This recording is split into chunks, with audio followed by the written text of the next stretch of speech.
Messieurs et dames, bienvenue à ce programme spécial qui va certainement vous édifier, bien sûr, très chers téléspectateurs. C'est un programme qui est axé sur l'enseignement et l'édification de l'Église corps de Christ, bien sûr, et pour ainsi éclairer la lanterne, pour mettre de la lumière sur différents sujets qui environnent le monde chrétien, mais aussi nos sociétés d'une manière générale.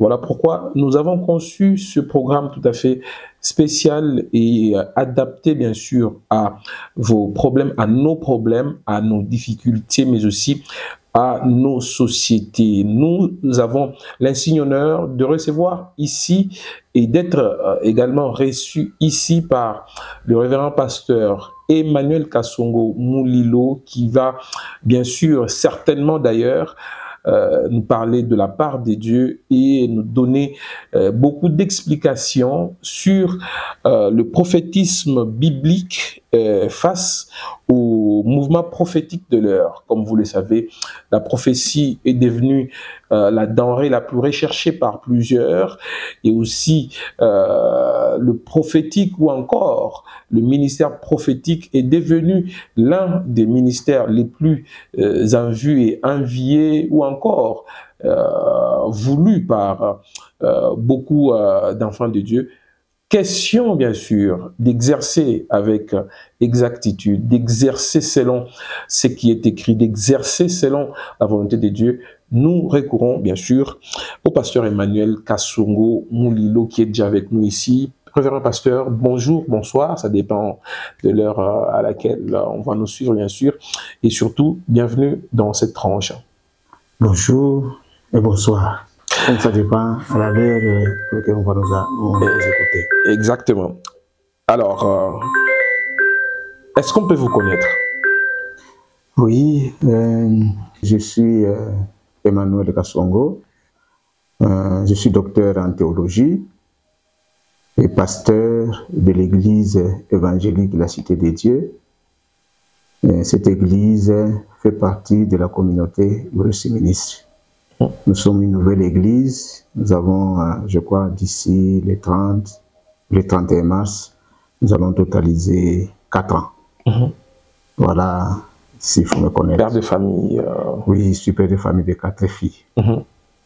Voilà, alors, église Cité des Dieux, qui se situe ici à Lubumbashi, bien sûr, du côté marché Moïse, voilà. Donc, vous êtes localisable ainsi. Alors, le thème de cette tranche d'émission, vous le connaissez déjà, le prophétisme biblique face au mouvement prophétique de l'heure. Alors, c'est quoi qui vous pousse aujourd'hui à accepter cette invitation et parler du prophétisme biblique d'abord? Oui, nous voulons accompagner l'Église du corps du Christ en ce qui concerne le prophétisme, surtout que nous observons, nous sommes observateurs, nous sommes scientifiques, en même temps chercheurs. Nous observons à travers non seulement la vie de Lubumbashi, mais la RDC en général, les mouvements de réveil.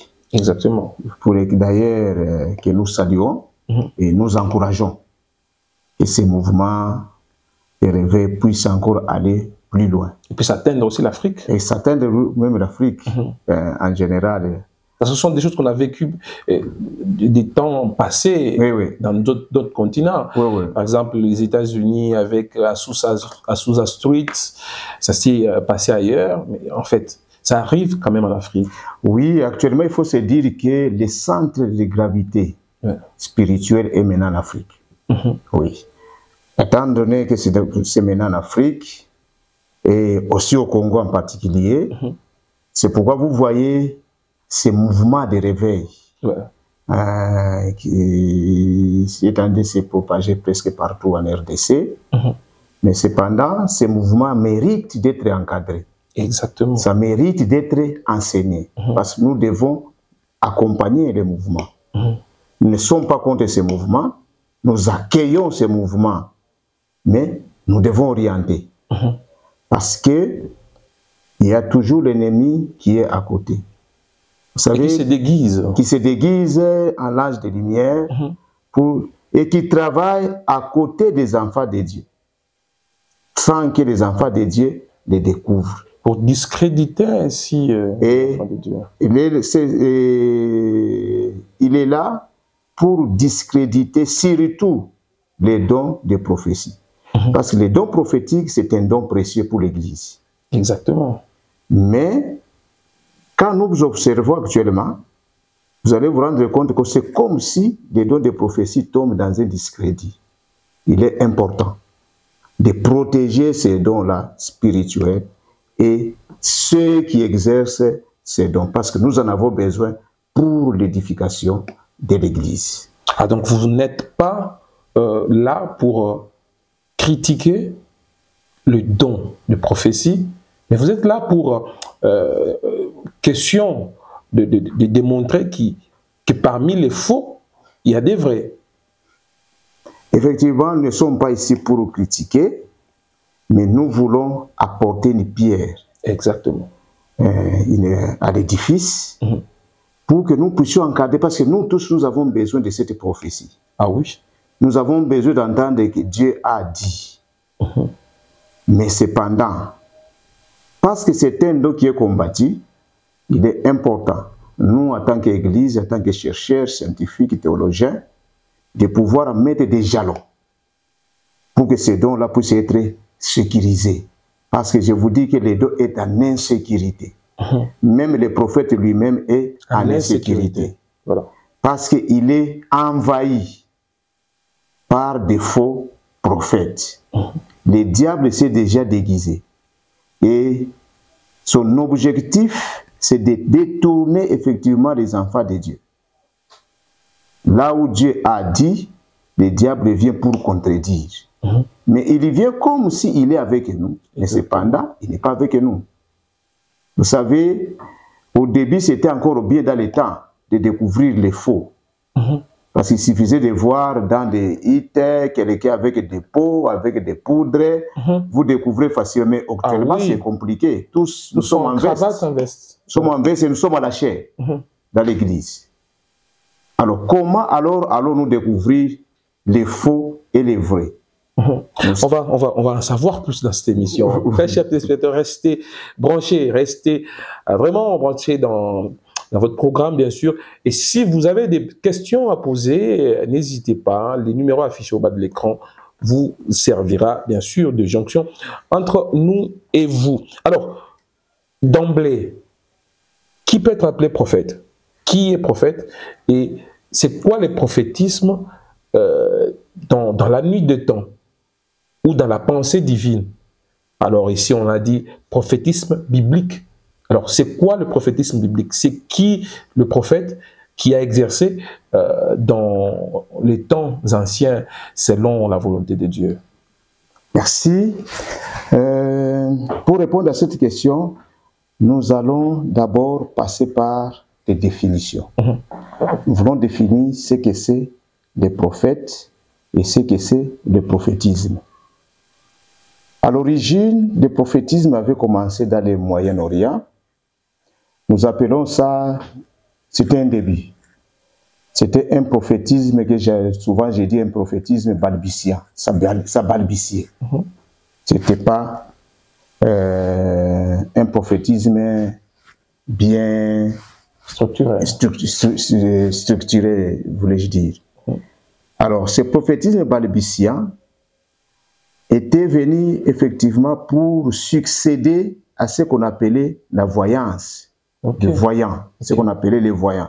Quand vous lisez, on vous dit, quand on parle de Samuel, il dit autrefois, on l'appelait les voyants. Mais ça a été succédé par les prophétismes. Vous savez, quand on succède quelque chose, l'autre tombe. Et nous ne pouvons pas parler de la voyance, qui était, jadis par définition, on peut dire, bibliquement, c'est celui qui visitait les sphères surnaturelles.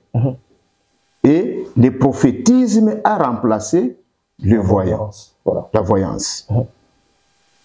Et si nous devons définir ce que c'est le prophétisme, parce que nous parlons du prophétisme, qui est biblique, Nous partons, pour bien comprendre, pardon, par des langues de la Bible.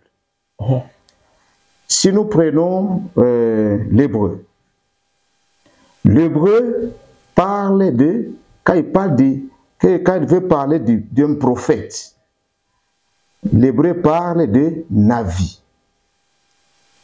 Qui est proche de Nabi, par exemple. Voilà. Vous appelez, les gens appellent Nabi.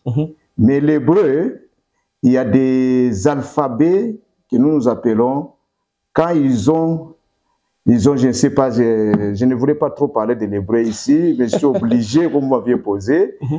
Au fait, en hébreu, il y a 6 alphabets qu'on appelle les Begat Kefat. Ces Begat Kefat prennent à l'intérieur un point. Ce point-là, on l'appelle Dagesh. Et ils prennent un Dagesh, on appelle un Dagesh faible ou léger. Quand il y a dans ces 5 consonnes, parmi eux, si une des consonnes a ces Dagesh-là à l'intérieur, ça change les sons. Et vous allez voir, parmi les nabis, là, il y a, quand vous lisez le mot nabi, il y a un B, que nous appelons en hébreu bet. Il a un dagesh. Cet alphabet-là a un dagesh à l'intérieur. Et non, il n'a pas un dagesh à l'intérieur. Or, quand il n'a pas un dagesh à l'intérieur, ça veut dire qu'il ne va pas trop se prononcer et la prononciation ne va plus être un B, ça change, ça devient un V. Okay. C'est pourquoi nous parlons de Navim. Mais c'est écrit pour ceux qui n'est pas informés, même dans la Bible, vous allez trouver qu'en Swahili, on écrit Nabi. C'est pourquoi nos langues africaines, souvent, ils sont proches de l'hébreu. L'hébreu, voilà. Oui, vous voyez un peu. C'est pourquoi moi, comme je suis devant vos caméras, je ne peux pas commettre l'erreur de dire Nabi. Je dis Navi. Pour que ceux qui vont me suivre, les informer, ils sachent que le docteur n'a pas péché. Exactement. En disant ça. Mais parmi les profanes, je peux dire Nabi. Exactement. Mais ici, je préfère dire ce qui est vrai, les Navi. Vous continuez? Alors, on l'appelait Navi. Navi, selon l'Ancien Testament ou dans la langue hébraïque, qui voulait dire c'est lui qui porte la parole de Dieu. Ok. Non seulement celui qui porte la parole de Dieu, c'est lui qui entre dans les sphères surnaturelles. C'est lui qui est avec Dieu. On l'appelait l'homme de Dieu, les Navi. Vous savez, le terme l'homme de Dieu que nous appelons aujourd'hui, dans l'ancien temps, ce n'était pas appliqué à n'importe qui. Voilà. C'était exclusif pour les prophètes. C'est eux qu'on appelait hommes de Dieu. Homme de Dieu. Oui. Oui. Comment est-ce qu'on appelait Ish Adonai, l'homme de Dieu. Ou bien Ish Ha Elohim, l'homme du Seigneur. Vous voyez un peu. Alors c'est comme ça qu'on appelait l'homme de Dieu. Pourquoi on appelait les prophètes l'homme de Dieu? C'est parce que les prophètes ont dit qu'il est dans les conseils de Dieu. Avant que Dieu ne fasse quelque chose, il fait d'abord la réunion avec les prophètes. Il a dit, voilà ce que je vais faire. C'est pourquoi on les appelait hommes de Dieu. Quand vous lisez Amos 3, je crois le verset 7, on dit, Dieu ne fait rien sans d'abord avertir ses serviteurs, les prophètes. Donc, il participe dans cette sphère surnaturelle. C'est lui les Navi. Mais dans un langage, dans une définition qui est très, très, très stricte, on dit, c'est celui qui tombe en délire. Quand il tombe en délire, ça veut dire il perd parfois les sens. Ok. Ok. On dit, c'est celui qui tombe en délire et c'est celui qui divague. Donc il commence à parler de lui-même, mais il n'y a personne. Vous comprenez un peu? Il est tenté de... Quelqu'un qui n'a plus le contrôle de ses contrôle sens. de lui-même. Voilà. Et il est tenté de divaguer. Et vous vous rendrez compte quand vous voulez voir, surtout au niveau, à l'inspiration de la Bible, il y avait plus de prophètes qui divaguaient. Ok. Mais avec Samuel, vous allez vous rendre compte, comme c'était lui le fondateur de l'école des prophètes, vous allez voir son école, qui était, je pense, à Rama, sur le mont Gibea Elohim, où il y avait des troupes une troupe de prophètes. On dit, ils venaient d'un haut lieu et prophétisant eux-mêmes. Vous voyez, c'est ce genre de prophètes qui tombent en délire. Un délire. Parce qu'ils perdent des sens. Et c'est là où souvent de tels prophètes, quand il est déjà en délire, il est facile qu'il puisse contaminer même quelqu'un qui n'est pas prophète. Ah, c'est ce qui est arrivé quand Saül, voilà, quand la Bible dit tu rencontreras une troupe de prophètes et l'esprit du Seigneur te saisira, tu prophétiseras avec eux. Tout en n'étant pas prophète, parce que vous allez, lui il est benjamite. Quand vous voyez dans la tribu de Benjamin, il n'y avait pas de prophète établi, il n'y avait pas de prophète prévu. Mais lui, Saül, dans sa lignée, vous voyez, il n'était pas prophète, mais il s'est retrouvé en train de prophétiser. Avec une troupe de prophètes. Parce qu'il s'est rencontré avec ces gens-là qui tombent en délire. Vous voyez un peu. Alors, ce sont des prophètes. Il est devenu prophète temporaire. Oui. Pendant juste ces temps-là. Parce qu'il était dans cette circonférence-là. Une sorte de magnétisme. Magnétisme, voilà, si on peut dire ainsi. Et il a prophétisé. Et vous allez la voir plus loin. Les gens s'étonnaient, est-ce que Saül aussi est-il parmi? Parce qu'on savait que lui ne peut pas être un prophète. Ce sont des prophètes qu'on appelle des prophètes extatiques. Ceux qui tombent en délire. Voilà. Ces prophètes-là, qui tombent en délire, qui divaguent, et vous allez les voir pour la plupart, ils sont appelés des prophètes authentiques. Ok. Parce que parmi les prophètes, nous avons, même moi je suis prophète. Ah oui. Même vous aussi, vous êtes prophète. Exactement. Parce que quand nous entrons dans la définition la plus large, on dit, les prophètes, c'est un porte-parole. Ça veut dire, même les pasteurs qui ont la chair, ils portent la parole de Dieu. En train de prêcher, ils prophétisent. Parce que la parole qu'il vous donne, là, qu'il donne à l'église, ça ne lui appartient pas. Exactement. Ça vient de la part de Dieu. Il est prophète.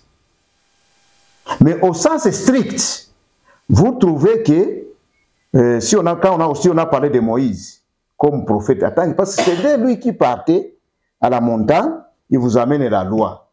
Il remonte, il dit, voici ce que Dieu a dit. Il venait avec la parole. La parole de Dieu. Mais si nous fouillons la Bible pour chercher la prophétie de Moïse, nous ne la trouvons pas. Il n'est pas dans la lignée. Il n'est pas dans la lignée ou dans ce qu'on appelle la cartographie prophétique. Parce que dans la cartographie, nous avons les dodécaprophétones. Les dodécaprophétones, c'est-à-dire les 12 qu'on appelle les 12 mineurs. Dans nos langages, on appelle les 12 petits prophètes. Okay. Qui sont-ils? Parmi les 12, vous allez trouver, il y a les Habakkuk, les Naoum, les Sophonie, les Agé, etc. etc. Et puis nous avons les majeurs. Ésaïe, Jérémie, Ézéchiel. Vous voyez, ça c'est des prophètes authentiques. Et vous les trouvez dans la cartographie prophétique. Ce qui est contraire à Moïse. Pourquoi Moïse n'est pas dans cette cartographie? Parce que vous allez voir que son ministère, ce n'était pas de prophétiser. Ah oui. Son ministère, c'était un législateur. Voilà le travail de Moïse. Lui, c'était un législateur, il nous a amené la loi et nous a dit, voilà ce qu'il faut faire.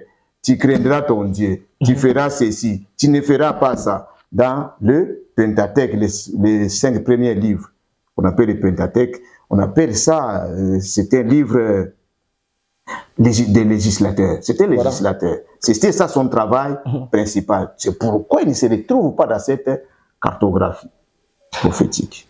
Il y a un terme qui naît directement et qui est attaché au mot prophète, le prophétisme. Oui. Alors, si nous parlons du prophétisme, parce qu'il y a d'abord les prophètes, et il y a aussi les prophétismes. Les prophétismes, c'est les ministères. Les prophètes, c'est la personne. Les prophétismes, c'est le ministère qui est exercé par les prophètes. C'est ce que nous appelons les prophétismes. Donc, quand nous voyons prophétisme, c'est ce service-là, prophétique, qui est exercé par un prophète. Voilà un peu quand nous parlons de Navi. Mais la Bible Septante, la version Septante, c'est la version grecque de l'Ancien Testament qui a été traduite pour la première fois de l'hébreu en grec. Quand il parle du prophète, il parle de prophéton. Qui veut dire toujours, c'est lui qui porte la parole de Dieu. C'est lui qui parle de la part de Dieu.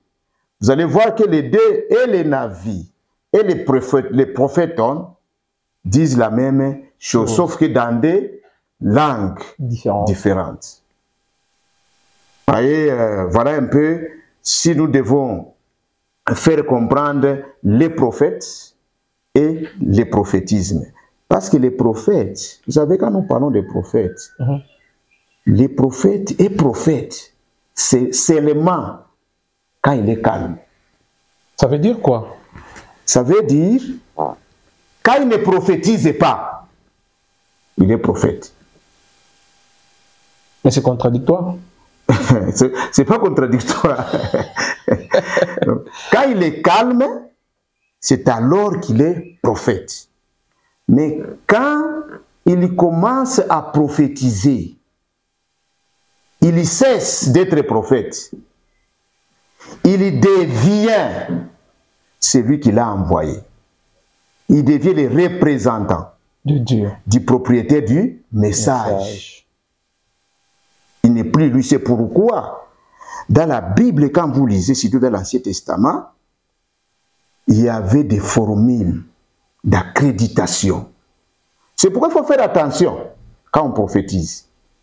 Il y avait des formules d'accréditation. L'hébreu parle de Ko-Amar Adonai, ou Davar Adonai, ou Naoum Adonai. Ça veut dire quoi? Ça veut dire ainsi parle Dieu. Dieu, voilà. Ou oracle de Dieu. Il s'était, quand il annonçait seulement ça, il n'est plus prophète. Parce que la suite, ce n'est pas lui. La suite, c'est Dieu. C'était un discours direct. Comprenez? Quand il commence à parler, quand il parle Ko-Amar, ainsi parle Dieu, là c'est le prophète qui parle. Juste après, deux points, il disparaît. Il cesse d'être prophète. Il vient dans le délire. Il entre maintenant dans les délires. Parce que ce qu'il est en train de parler, ce n'est pas pour lui. C'est quelqu'un d'autre. Et parfois, quand il terminait, il disait « Parole du Seigneur ». Et maintenant, là, il redevient prophète. Donc, on doit faire vraiment ce distinguo-là et faire attention quand nous recevons un message prophétique pour donner au peuple. Alors, c'est tellement bon que on a envie d'en entendre encore autant, vu aussi la situation que nous traversons actuellement avec l'Église, corps de Christ d'une manière générale. Et alors, le prophétisme vient succéder à la voyance. Est-ce qu'il y a une différence entre le voyant et le prophète? Oui. Est-ce qu'il y en a aussi qui ont transcendé la voyance et qui sont devenus prophètes? Voilà. Avant, c'était la voyance. Et je vais vous dire que la voyance était plus dans le Proche-Orient. Ok. Dans le Proche-Orient, les gens partaient pour consulter. Ils avaient ceux qui avaient des problèmes et ceux qui voulaient, qui avaient un besoin de consulter Dieu. Mais cependant, il y avait plus de divins qui entraient dans des incantations. Et souvent, les gens partaient avec quelque chose. Parce qu'ils se disaient, nous ne pouvons pas nous présenter devant l'homme de Dieu, mais vide. Et cette histoire-là, dans le Proche-Orient, ça n'avait plus l'ampleur. Le cas de la voyante d'Andorre. Voilà. Et avant, le prophétisme n'était pas encore né. Il y avait plus la voyance. Maintenant, quand le prophétisme va commencer, va succéder la voyance, dans son début là, vous savez, quand quelque chose commence, il y a toujours des ratés. Ratés, voilà. C'est pourquoi je vous ai dit de ce prophétisme-là balbutiant. Ça balbutiait au début. Pour ça. Et les gens, dans la tête, il y avait plus les voyants. Et pensaient que c'était toujours la voyance qui continuait. Même Saïd, il est allé consulter une voyante. Voilà. Vous voyez, il est allé, tout ça. Il a même invoqué l'esprit. Voilà. C'est pour vous dire, aujourd'hui, nous ne pouvons plus parler de la voyance. Aujourd'hui, nous parlons du prophète. Du prophète, voilà. Parce que la voyance a été succédée. Il y avait ces mouvements-là de Méli-Molo dans la voyance, et c'était plus les gens qui étaient dans des divinités, là, des incantations qu'ils faisaient, et ils donnaient ce que les esprits leur communiquaient. Et on pouvait orienter la personne dans les sens, dans les faux ou dans les vrais. Vous savez, les esprits maléfiques ne parlent pas toujours des mensonges. Ah oui. Parfois, ils vous disent ce qui est la vérité, ce qui est ce que vous faites, tout ça. Cela ne veut pas dire que vous devenez, ils deviennent des prophètes ou bien des vrais. Et c'est un mouvement d'ailleurs très répandu en Afrique de l'Ouest, où on a des marabouts presque partout. Et c'est même officiel, les gens vont les consulter, voilà. Même dans la Bible, le diable a la capacité, c'est un malin, tel que la Bible l'appelle, il a la capacité de se déguiser, même au nom de la parole de Dieu. Quand vous lisez Paul, à chaque fois qu'il est passé, il y avait une servante qui criait toujours quand il passait, ces gens ici, ce sont les hommes de Dieu. Écoutez-les. Alors que ce n'était pas l'esprit de Dieu. Or, pendant que ce n'était pas l'esprit de Dieu. Donc, il est facile de se tromper que c'est l'esprit de Dieu. Mais à un moment donné, Paul avait eu ras-le-bol. Par un esprit de discernement, il avait discerné que ce n'était pas l'esprit de Dieu. Et quand il a chassé, on a découvert que c'était un esprit maléfique. Maléfique. Alors, donc on peut dire que Dieu a amené une solution face à la voyance qui était en train d'être affectée par les mouvements diaboliques et sataniques en instituant le prophète. Le prophétisme, oui, le prophète. En instituant, au fait, cette classe-là des prophètes, Dieu avait répondu à un problème. Ah, ok. Il fallait maintenant qu'il y ait un prophète qui vient de la part de Dieu lui-même, qui l'envoie et qui parle de la parole de Dieu. Et vous devez savoir comment le prophétisme s'est exercé. Voilà. Nous devons le savoir. Oui, avant. D'abord, nous devons savoir quel est au fait le but du prophète. Premièrement, le prophète vient pour avertir. Il ne vient pas vous dire que demain, écoutez, messieurs, quand vous vous êtes réveillé le matin ou maman, vous vous êtes lavé, vous avez porté ça, et vous aviez parlé. On n'a pas besoin de ça dans le prophétisme, au fait. Ça, c'est ce que vous aviez fait le matin. C'est vous, nous, on n'était pas là. Et c'est c'est dans vos quotidiens. Mais le prophète est là pour avertir l'avenir, vous annoncer Vous comprenez? Et appeler les peuples à la repentance. C'est ça, en fait, l'objectif du prophétisme. Et vous allez voir, les prophétismes qui ont été exercés, les gens ont appelé plus les gens à la repentance. Ils ont averti, écoutez, si vous faites ça, Dieu va vous abandonner. Il vous avertit déjà de ne pas tomber dans cette situation. C'est la particularité, par exemple, de Jérémie. Par exemple. Qu'on a dû même appeler prophète de malheur. De malheur, parce qu'il disait qu'il ne prophétisait que sur le malheur. Sur le malheur. Or, il leur avertissait, écoutez Israël, si vous faites ça, l'Éternel, votre Dieu, va vous abandonner. Et quand, vous savez, dans la Bible, il y a la ligne de temps, ce qu'on appelle la ligne de temps. La ligne de temps, nous en avons, premièrement, nous avons ce qu'on appelle avant l'exil, pendant l'exil, après l'exil. Mais dans ces lignes-là, il y a des prophéties.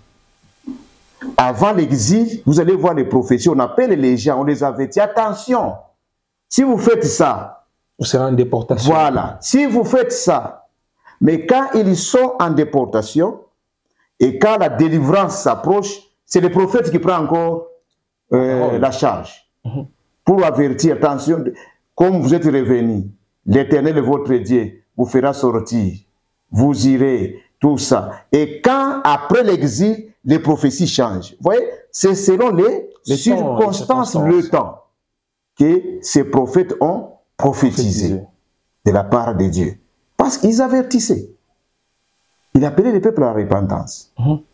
Il vous dit, si vous faites ça, voilà, quand vous disiez Joël, les mots vous êtes arrachés parce que vous avez fait ça, ça, ça, ça. Revenez à l'Éternel. À l'Éternel. Mais, fort et malheureusement, actuellement, si je dois anticiper, nous n'appelons pas les gens à la repentance. Alors, ce qui se passe là, ce qui se passe là, comment on peut l'appeler? Ce qui se passe actuellement, si nous devons, bien sûr, peut-être dans une autre émission, nous allons continuer avec. Nous sommes, je peux dire que le prophétisme est envahi.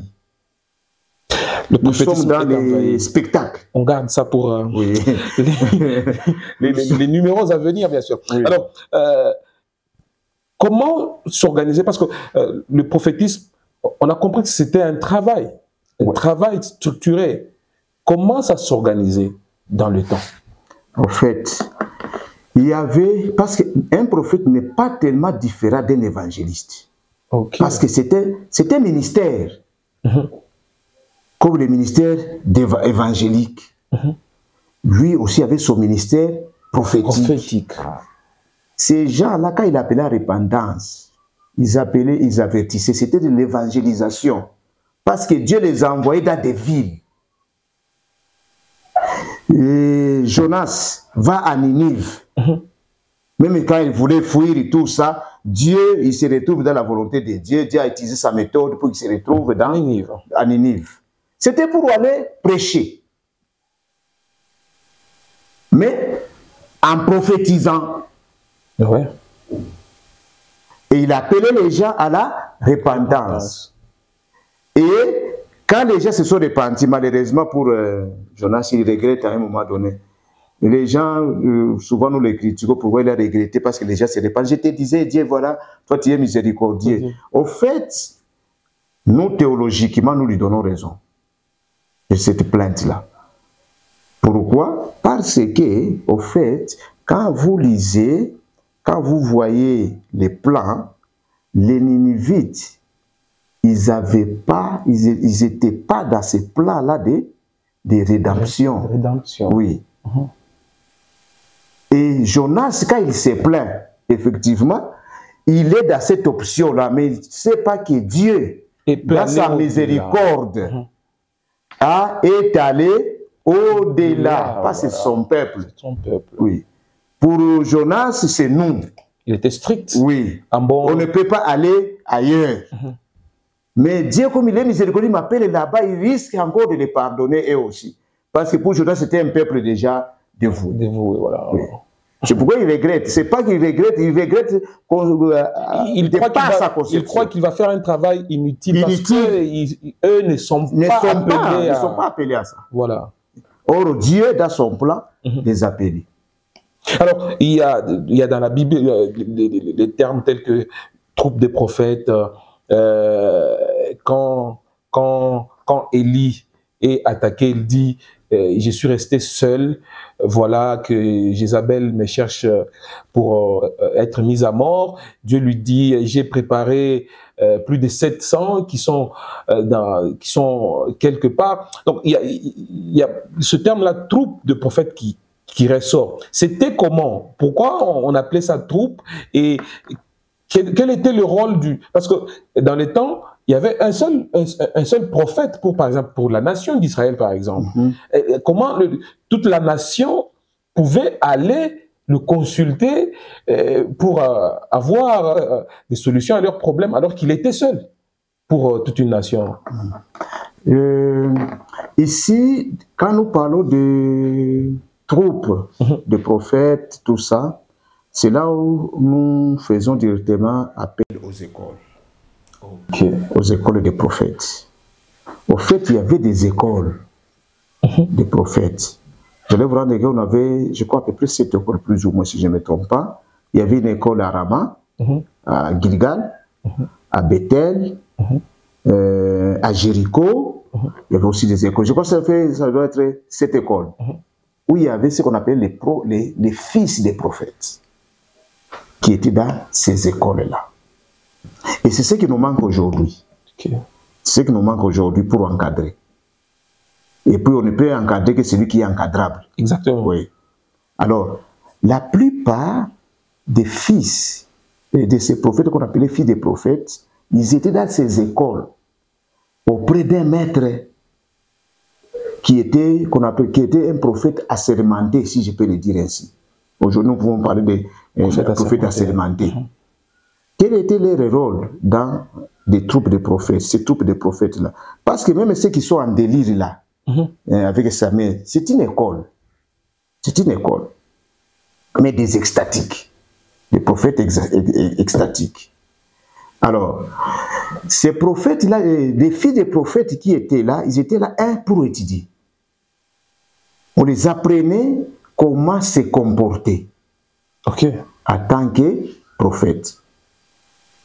Parce que quand vous lisez la Bible, vous n'avez pas les prophéties de ces fils-là des prophètes, mais vous savez qu'il y avait des fils des prophètes.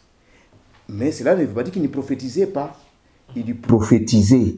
Ils donnaient aussi des messages. Mais par le fait qu'ils n'étaient pas des prophètes authentiques, des prophètes assermentés, qui étaient sous un grand, c'est les grands qui apparaissaient. C'était son message. Mais ils avaient la capacité de prophétiser. Et ils voyaient. Vous allez voir après l'enlèvement d'Élie, quand Élie est enlevé, le retour d'Élisée, les fils des prophètes l'ont vu, ils ont dit non, l'esprit d'Élie est sur Élisée. Même quand Élie partait avec Élisée, ils ont prophétisé, on dit que c'est que ton maître sera enlevé aujourd'hui. Ils avaient cet esprit prophétique, ils voyaient, mais leur prophétie n'était pas très considérée parce que ce n'étaient pas des prophètes reconnus en Israël. C'était des prophètes assermentés qui étaient qui pouvaient donner les messages et que ces messages puissent être écoutés. Mais ces écoles qui ont évolué en Israël, l'objectif est, on les enseignait là-bas, la parole de Dieu. L'éthique, en tant que prophète. L'éthique. Oui. Comment vous devez communiquer si vous avez un message? Ça s'apprend quand même. Oui, c'est une sorte, vous voyez, nos amis catholiques, des séminaires qui sont là, les écoles, on appelait quoi, les petits séminaires. Les petits séminaires, les grands séminaires. C'est une sorte, voilà. On peut dire que ce sont des troupes de prophètes. Des prophètes. C'est des écoles. Et là, voilà, il y a un maître qui enseigne comment vous devez communiquer. Le charisme. Comment vous devez transmettre. Non pas parce que vous aviez, comme actuellement vous allez voir, quelqu'un en train de prophétiser, que ce soit à la radio, à la télé, vous voyez que on est avec des termes un peu... Oui, on est en train de banalisant, quoi. Banalisant et même déshabillant l'homme ou la femme, publiquement. En plein kit, dans une église, tout ça. Non, voilà, tu t'es réveillé aujourd'hui, d'ailleurs tu as porté un sous-vêtement de telle couleur, tout ça. Vous voyez, c'est déshabiller quelqu'un. Mais comme les peuples, c'est pourquoi nous voulons aider les peuples à comprendre. Parce que quand on les déshabille, au lieu de réagir, mais il acclame. Nathan arrive chez David. Quand Nathan est chez David, il sait que quand même c'est un dignitaire. C'est le roi. C'est le roi. Je ne peux pas lui parler de n'importe comment. Il utilise un langage parabolique. Et à la fin, quand le roi lui pose la question, mais c'est qui? C'est vous, roi. Mais lui a parlé de quoi? Il n'y a pas parlé que... Oh, d'abord, il a commencé par parler des animaux. Quelqu'un qui avait deux, il a pris tout ça. Celui qui en avait beaucoup, il a pris même celui qui n'en avait pas, qui n'avait qu'un seul. Jusqu'à ce qu'ils ont arrivé au message. Aujourd'hui, si nous sommes sérieux, et on nous poursuivait, nous, en tant que les serviteurs, en tant que l'Église, dans ce que nous disons, dans ce que nous prononçons, la manière dont nous communiquons, moi je vous dis, nous risquons de nous retrouver un jour en prison. Voilà. Il est très important que ceci, nous puissions les mettre... L'éthique est L'éthique est très important dans l'Église. L'éthique du prophète pastoral et l'éthique du chrétien lui-même. Vous voyez, même les chrétiens n'ont pas l'éthique. Parce que quand il acclame, les chrétiens lui-même acclament pendant qu'on les déshabille publiquement, mais il acclame. Vous voyez, il n'y a pas l'éthique. Vous entendrez le prophète qui arrive devant les rois et dit « Ô roi, vis éternellement ». Vis éternellement. Il les respecte d'abord à sa place, mais il fait son travail en tant que prophète. Tu es roi, vis éternellement, ça veut dire respect au roi. Mais écoute du roi, le message. Il transmet le message dans un langage bien, de morale, et le roi se répand. Donc l'objectif est atteint. L'objectif est atteint. Contrairement à ce qui arrive avec Jean-Baptiste devant Hérode, est-ce qu'on peut dire qu'il y avait non-utilisation d'éthique? Vous savez... On est vraiment à la fin de notre temps. Oui, merci. Vous savez, Jean-Baptiste, c'est parmi, on dit, c'est le dernier prophète, n'est-ce pas? C'est le prophète de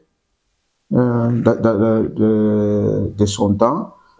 Dans son époque, c'était les gens qui disaient la vérité sans passer par 4 chemins. Voilà. Par 4 chemins. Mais si le langage de Jean-Baptiste, nous n'allons pas aujourd'hui reprocher trop Jean-Baptiste, étant donné qu'il a été inspiré, nous disons que peut-être avec Dieu il y avait un message devant Jean-Baptiste que peut-être que Dieu voulait carrément le retirer et lui retirer tout ça. Ça, parce que son travail était déjà fait. Il avait déjà accompli son travail. Le travail déjà c'était de préparer le chemin de celui qui devrait. Lui n'était qu'un président de culte qui avait présidé son culte, il avait terminé et l'orateur était là. Et le président de culte devait se taire. Voilà. Voilà, voyez un peu. Mais nous n'allons pas prendre parce que Jean-Baptiste disait qu'il n'est pas bon, toi, roi, de prendre et moi je viens toi. Toi, tu as pris en public. Non. Parce que les prophètes que nous avons eus, surtout les prophètes cartographiques, des authentiques là, ils ont utilisé un langage parabolique, l'euphémisme, et ils ont utilisé parfois les marasmes. Il y a beaucoup, au fait, de langages littéraires qu'ils ont utilisés. Quand il vous parle de la prostitution, comprenez? Il vous dit, non, Dieu, quand il veut exprimer la prostitution d'Israël, et la prostitution, Dieu voit comment Israël allait à d'autres dieux. C'est ce que Dieu appelle prostitution. Mais quand il donne le message, le prophète donne le message, il dit quoi? Et il impose au prophète, c'est Osée, d'aller prendre une femme prostituée.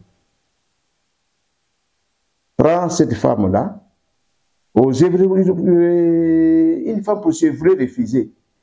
Et la femme qu'on a appelée, elle s'est prostituée même dans la maison de son mari. Et Osée, quand il veut se plaindre, maintenant Dieu lui dit, c'est comme ça. Quand Israël...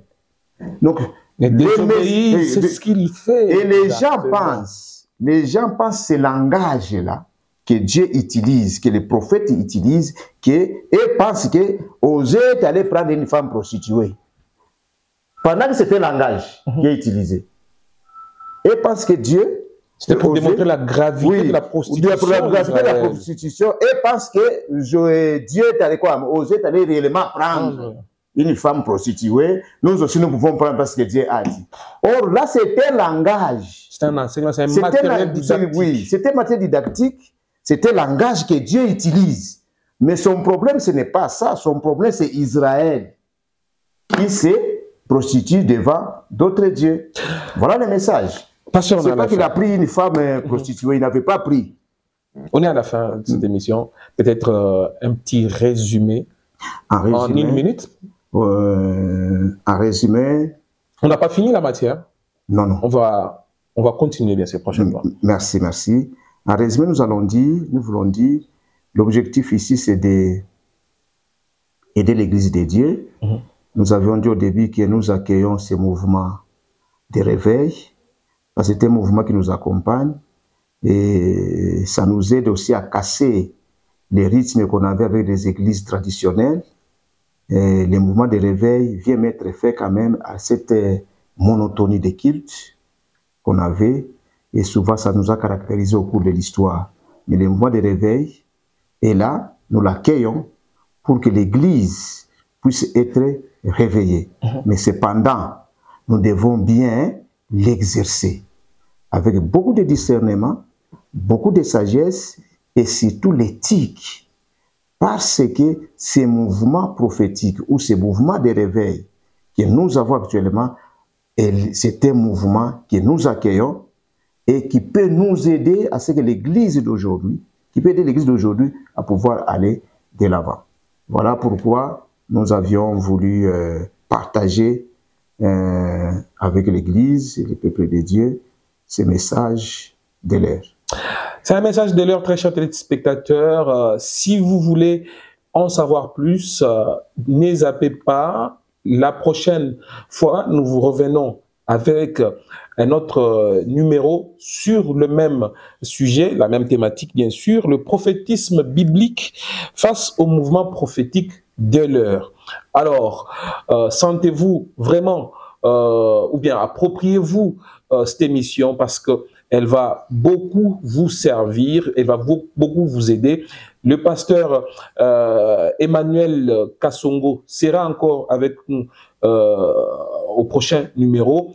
Et moi, je dis merci à vous qui venez de nous suivre. Je dis également merci à toute la grande équipe ITC Production, chapeautée par Daniel Kalimi. Et aujourd'hui, derrière les caméras, une femme, Abigail Diaka, bien sûr. Merci également à toutes les équipes en régie. Nous vous retrouvons prochainement avec le même et réel plaisir.